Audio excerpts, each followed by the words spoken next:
Hello, I'm John Grom, and welcome to our 198th Right and Left Discussion Forum. We hold our televised discussions twice monthly to demonstrate the value of civil, productive, open-minded political dialogue. Today, our panel will discuss a topic that involves the undesirable outcomes of group decision-making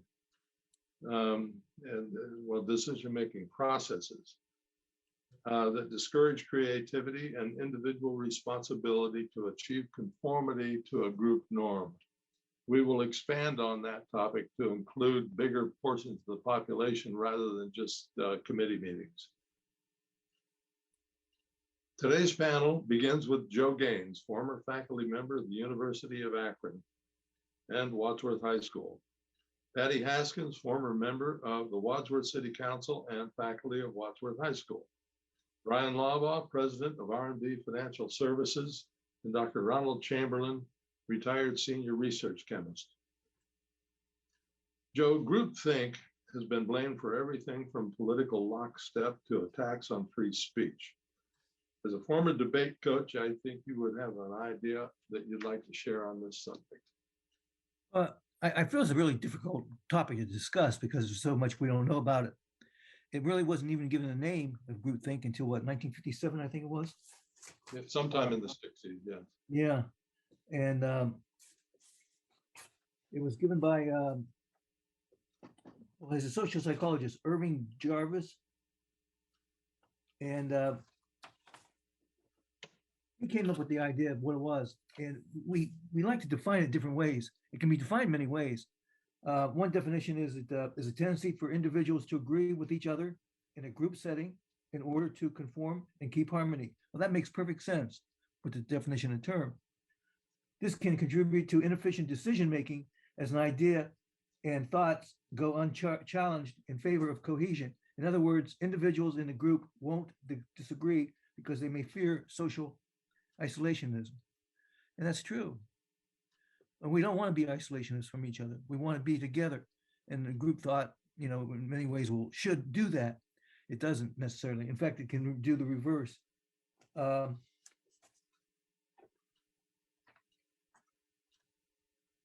see. Excuse me a minute here. I hope that somewhere along the line we think about the current Supreme Court hearings that are going on and talk about lockstep. We probably will have all Democrats vote one way and all Republicans vote the other. Oh, yeah. Why is that? Why is that? That bothers me. It really does bother me because if I'm a Democrat and I listen to the Republican and I agree with them, why shouldn't I vote for him? You should. Yeah. Well, I won't because I'm a Democrat. He's Republican. And You're that's what happened so many times.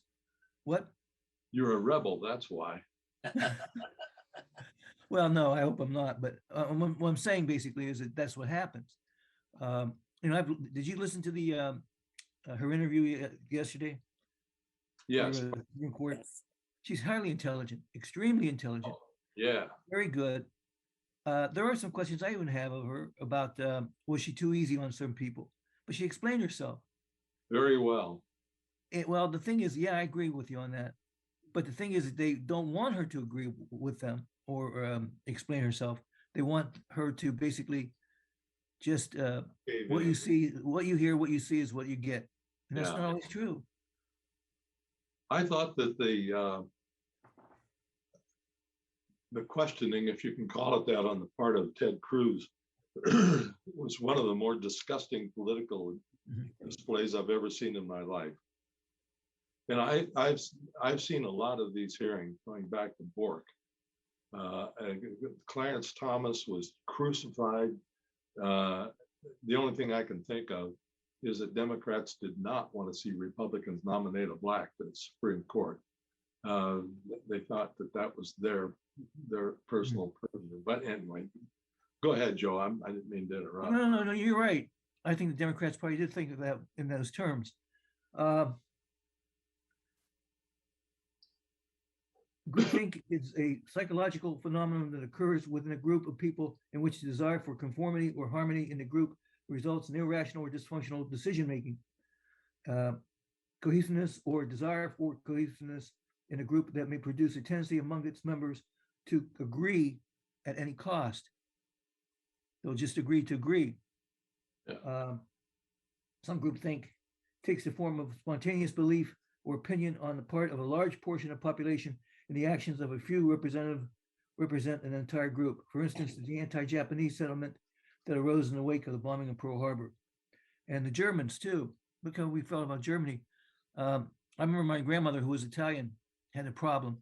And the problem was me. No, the problem was that she, being Italian, was against the war completely. But she wasn't an anti-Mussolini. She thought Mussolini had done a pretty good job in Italy from what she saw and what she remembered from being back there. And he probably did to her. But she couldn't agree with him.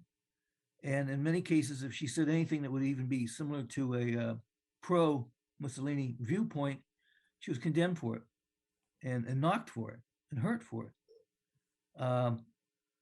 Group thought is a thought where we get together in many ways. I can't see anything good from it, which is weird, because usually I can see good and bad from most, philosophies. I don't see anything good from coming from group thought.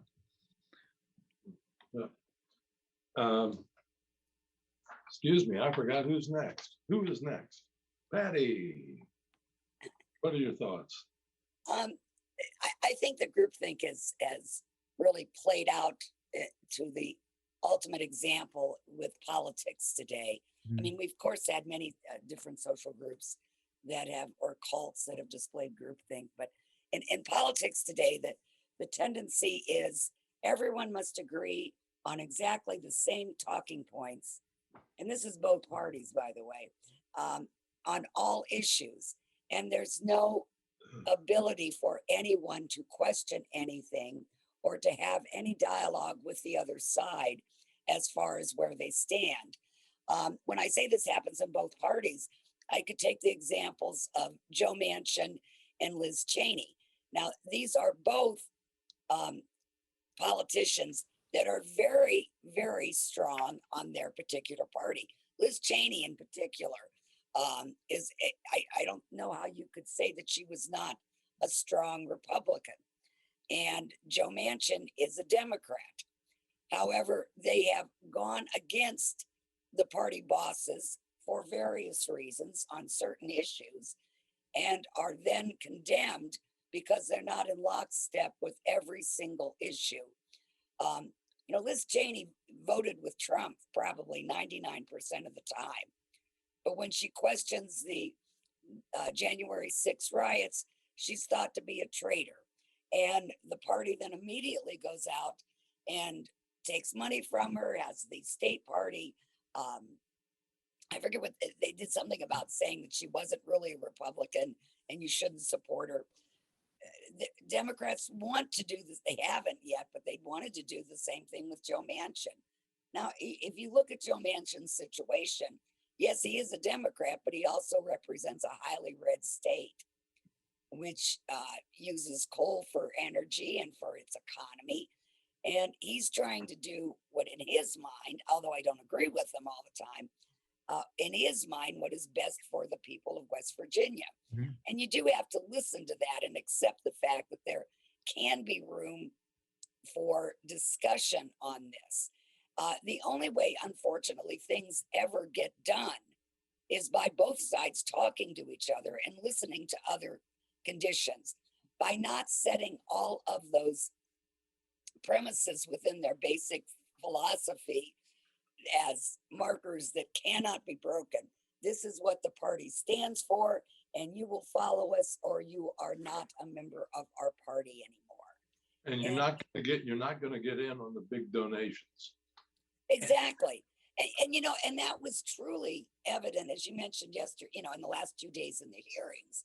You had the Democrats going down one route, although I loved Cory Booker's speech, by the way. I thought that was truly inspiring when he spoke to her. And then you have the Ted Cruz, and you have Lindsey Graham and Josh Hawley. Josh Hawley was the other one I was thinking of, who decided to go off on tangents. What they were doing was voicing the Republican Party talking points. They're anti-crime and this and that and the other thing. And they're using a Senate hearing in order to make points or political points for the upcoming elections, whether it be in 22 or in 24, trying to set, their banner and grandstanding. I mean, when you have Lindsey Graham asking Judge Jackson if to rate her religion on her involvement in religion on a scale from 1 to 10, I mean, that's totally anti-constitutional because there can be no religious test for that. Yet he's asking her to not only tell what religion she is and if it affects her, but how strong a religion, how much she practices her religion, how often she goes to church. And so, What would have happened if she questioned him on that? pardon me? If she would have questioned him for asking that question, what do you think would have happened? Well, I think she was trying to play the good girl and sit back and Yeah. say, listen, I can only say so much about this. I know part of his reasoning is that when Amy Coney Barrett was up, it was questioned whether her Catholicism and beliefs in the Catholic faith would have an effect upon her decisions on abortion cases coming before the court. And I agree that was wrong when you start questioning her religion. But to say, okay, you did this, last year with Amy Coney Barrett, so we're going to take it up a notch and we're going to grill you all day about this. That doesn't make it right.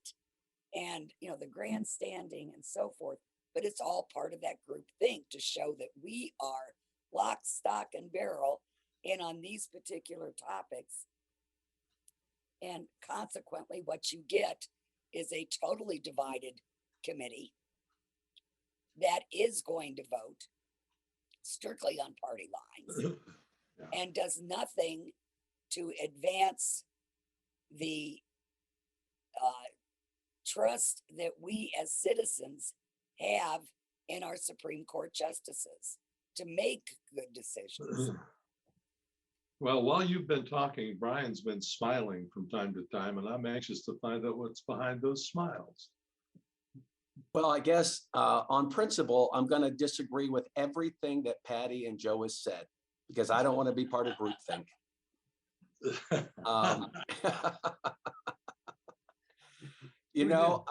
I find it just amazing.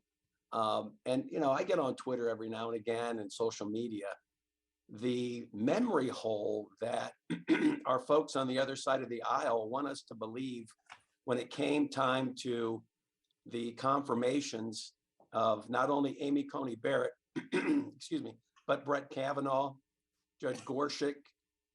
We can remember the term that was basically coined, excuse me, to be borked. Yeah.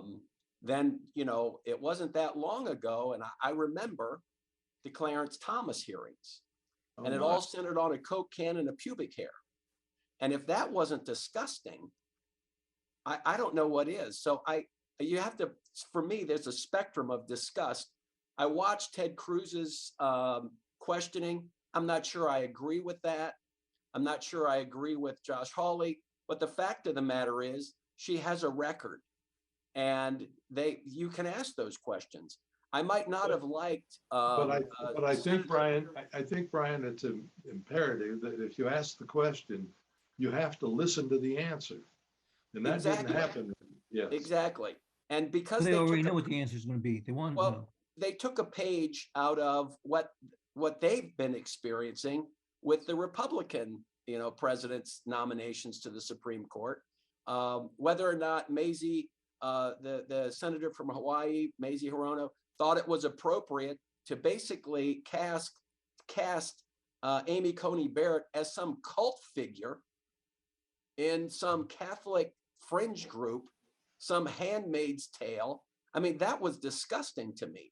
They shouldn't have brought that up. There was nothing about her religion. And then to have them intimate that she basically adopted Black children 15 years ago so that she wouldn't be viewed as some sort of a white, you know, White person. I don't remember you know, that. you know, and the articles that were in the paper, and this is what amazes me with groupthink, articles come out in the newspaper and senators think that, well, because it's in the public realm now, I'll bring up an article from the Washington Post on Amy Coney Barrett or Brett Kavanaugh. I mean, if you want to talk about disgusting and groupthink, what they did to Brett Kavanaugh was beyond the pale. You know, it was beyond the pale. So I think we have to get away from that. And if we want to restore order and civility to these particular types of situations, someone has to break from it.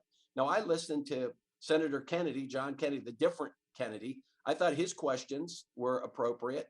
I find it amazing that you can't define what a woman is. Now, you can do all the legal, you know, the parsing and the legality of everything, but I know what a woman is. And if I asked Patty, what is a woman, she would be able to define that. And it doesn't have to be in a legalistic term. I think the biggest example. As a judge, it would be in a legalistic term. Yeah, but she knows exactly what she's saying. You know, she doesn't want to step into this whole thing about transgenderism. If you want to talk about groupthink, the best example of that was this swimmer, Leah Thomas, that won the NCAA 50-meter sprint and took first place. The groupthink that must have taken place at his university to allow that to happen, because nobody wants to hurt anybody's feelings, is just ridiculous. To me, that is a perfect example of groupthink. Oh, this is going to work out well. Let's let them do it. And then what happens? Look at the fallout of this. I think it's damaged any sort of credibility the transgender movement had. That, to me, is an example of groupthink gone awry. So even though I might agree with Patty and Joe, today I have to disagree with them because I don't want to be part of groupthink. Good for you. Ron, where are your thoughts? You know, one of the most interesting college courses I ever had as a freshman was good old Psychology 101, where I learned about the techniques and the uses of advertising and political propaganda. And what I've learned there has been borne out by life experiences about how easy it is to manipulate people's ideas and thoughts. Mm-hmm. So I think when you talk about groupthink, you know, when you look at social media and you look at politics and how trends get started, I think it's very easy for demagoguery to take place here, that people can get things started. What is it? Is it Instagram that has a group of people, they call themselves influencers? They come up with some idea and get 40 million followers to do the same thing. I think that's an example of groupthink. So I agree with Joe that it's dangerous. I also agree that it's a human characteristic. This is tribalism, isn't it? We want to belong to a group. We want to belong to a thing. Bryan's a Republican. Patty's a Democrat. I'm mostly a Democrat, but like Joe, I vote for other people too. I have done so many times in my life. And I think the problem with this is looking again, individual responsibility as voters to try to learn the backgrounds, to learn the truth, and to try to keep as much inherent bias out of our thoughts as possible. And it's not easy. It's not easy. It's not easy for me. I doubt if it's easy for you guys. And so I think it's a real thing. It's something that we always have to look at. We always have to fight a little bit. On the other hand, it sure saves time if you can look at what the group is saying and say, oh yeah, I agree with that. I'll go along with that. And well, there's some parts of this I don't really like very much, but for the sake of unity, for the sake of getting things done, we'll do it. And I don't mean compromise. I mean just go ahead and follow the herd. Just follow on. In the early days of the COVID, when I was interacting with a couple of cousins on Facebook, and talking about the COVID restrictions, I was called a sheeple. Oh, And I responded to that. This is a sheeple who doesn't infect the rest of the flock or the shepherds. But you know, Sheeple, sheeple. SHEEPLE. Yes, Okay, I've just never heard following that. the herd. The person who's a sheep Yeah. following the flock. You So know, I think it's a real problem, and I think it's hard to fight, and I think we have to be aware and be vigilant about it. I think let me just tag on to what Ron said about, you know, how bad it is. I really believe social media has taken groupthink to the next level, Yeah, I agree. because it's so easy to get into a particular area and only see or hear the viewpoint that you agree with. So if I said the name Joe Rogan, I would like to know what the response is of most people. Now, some people think the guy's crazy, he's a nut, he's all there. But I've been listening to some of his podcasts, and he interviews the wide spectrum of people. And he considers himself a very liberal person. Now, groupthink would tell me that Joe Rogan is bad. Don't listen to him because, you know, he came out about COVID and he said this and said that. You get these little bits and pieces, but if you listen to the whole thing, it's a long form podcast, and he does very little talking. The people that he brings on do most of the talking. So, you know, that groupthink that the social media basically has us all, you know, sort of pegged, Facebook, Twitter, Instagram, all these. I mean, it's scary. It really is. To me, they have magnified and made the problem worse.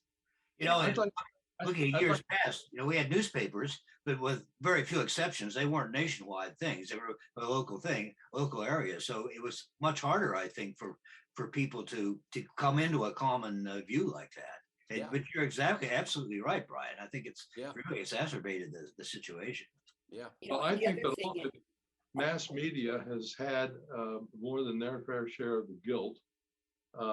When I think about protecting freedom of speech, protecting freedom of the press, and all of the high sounding things that are said, the responsibility to keep the public informed and all of that. There was a study done by a worldwide marketing organization called YouGov, located in the UK. And they did a survey on what people believe and came up with some shocking numbers about what people believe about the population. In the United States, white people think that 39% of the population is Black. Black people think that 52% of the population is Black. The fact is, it's 12. Now, how in the world did such distortion take place? The gay population, the general population believes that 30% of our population is gay. The fact is, it's 3%. The Muslim population, 27% is the estimate. The actual is 1. The Jewish population, 30%, as opposed to the actual population of 2%. Native American population, 27%. The actual is 1. Asian population, 29%. The actual is 6. How in the world does our population believes such distorted estimates when we have a free press, free media? How does that happen? None of their math skills are horrible if they think that all it's 27% of this and then 5 other things, and that's an impossibility. People just simply don't know, so they're just making a random guess on what their neighborhood is like. Based on their inputs from mass media, Well, partially. from that and just from what they live. It depends on where you live.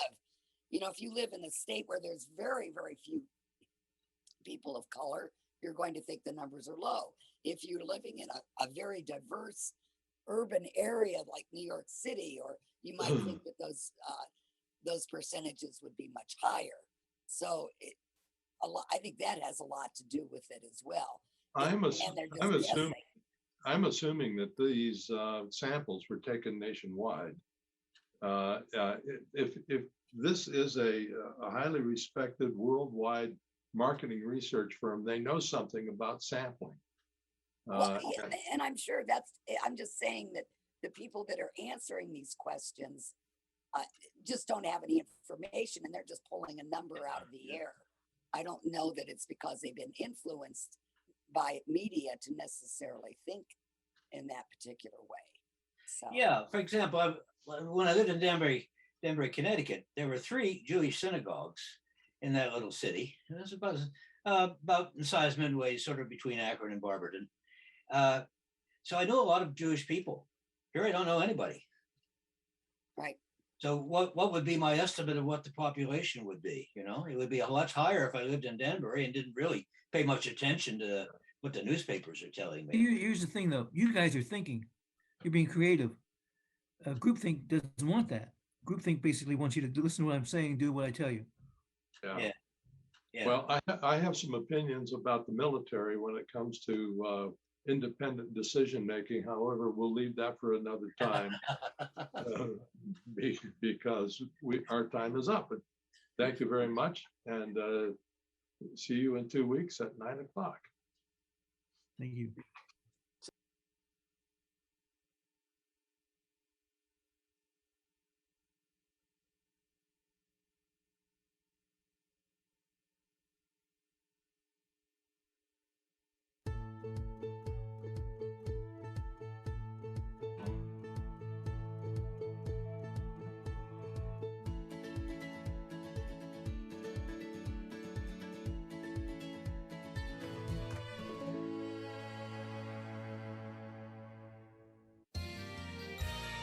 You are watching WCTV, Wadsworth Community Television.